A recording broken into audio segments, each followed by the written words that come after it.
ನಮಸ್ಕಾರ. ನಾನು ನಿಮಗೆ ಟೊಮೊಟೊನ ತುಂಬ ದಿನ ಕೆಡದ ಹಾಗೆ ಇಟ್ಕೊಳ್ಳೋದು ಹೇಗೆ ಅಂತ ತಿಳಿಸ್ತೀನಿ. ಟೊಮೊಟೊ ಮನೆಗೆ ತಂದ ತಕ್ಷಣ ಚೆನ್ನಾಗಿ ತೊಳೆದು ಇಟ್ಕೊಳ್ತೀವಿ. ಆದರೆ ಅದಕ್ಕೆ ಸಣ್ಣ ಸೊಳ್ಳೆಗಳು ಅಂದರೆ ಗುಂಗುರು ಸೊಳ್ಳೆಗಳಂತೀವಲ್ಲ, ಅದು ಕೂತ್ಕೊಂಡು ಟೊಮೊಟೊಗಳನ್ನೆಲ್ಲ ಹಾಳು ಮಾಡ್ತವೆ. ಅದಕ್ಕೆ ಏನು ಮಾಡಬೇಕಂದ್ರೆ, ನಾವು ಟೊಮೊಟೊನ ತೊಳೆದು ನಂತರ ಒಂದು ಬಟ್ಟೆಯಲ್ಲಿ ಚೆನ್ನಾಗಿ ಚೂರೂ ತೇವಾಂಶ ಇಲ್ಲದೆ ಇರೋ ಹಾಗೆ ಒರೆಸಿಟ್ಕೊಳ್ಬೇಕು. ಸೊಳ್ಳೆಗಳು ಈ ತೊಟ್ಟಿದೆಯಲ್ಲ, ಈ ಭಾಗದಲ್ಲೇ ಕೂತ್ಕೊಳ್ಳೋದು. ಅದರಿಂದನೇ ಟೊಮೊಟೊಗಳೆಲ್ಲ ಕೆಟ್ಟು ಹೋಗೋದು. ಈ ತೊಟ್ಟಿಗೆ ನಾವು ಅಡುಗೆಗೆ ಉಪಯೋಗಿಸ್ತೀವಲ್ಲ, ಆ ಅರಿಶಿನ ಹಚ್ಚಬೇಕು. ನೋಡಿ, ನಾನು ಹಚ್ಚಿ ತೋರಿಸ್ತೀನಿ. ಈ ರೀತಿ ಹಚ್ಚಬೇಕು. ತೊಟ್ಟು ಪೂರ್ತಿ ಕವರ್ ಆಗಬೇಕು. ಹೀಗೆ ಎಲ್ಲ ಟೊಮೊಟೊಗೂ ಹಚ್ಕೊಳ್ಬೇಕು.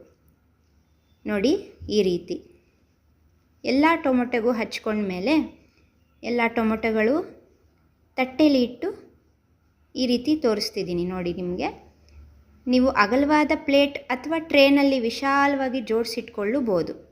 ಹೀಗೆ ಮಾಡಿಟ್ಕೊಂಡು ಟೊಮೊಟೊನ ತುಂಬ ದಿನ ಬಳಸ್ಕೊಳ್ಬೋದು. ಅರಿಶಿನ ಬಳಸೋದ್ರಿಂದ ಟೊಮೊಟೊ ಬೆಳೆಯುವಾಗ ಯಾವುದೇ ಕೆಮಿಕಲ್ ಬಳಸಿದರೂ ಕೂಡ ಅದು ಹೊರಟು ಹೋಗುತ್ತೆ.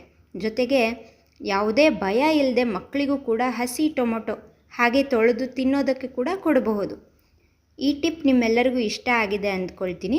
ಮುಂದಿನ ವಿಡಿಯೋಲಿ ಮತ್ತೆ ಭೇಟಿಯಾಗೋಣ. ಧನ್ಯವಾದಗಳು.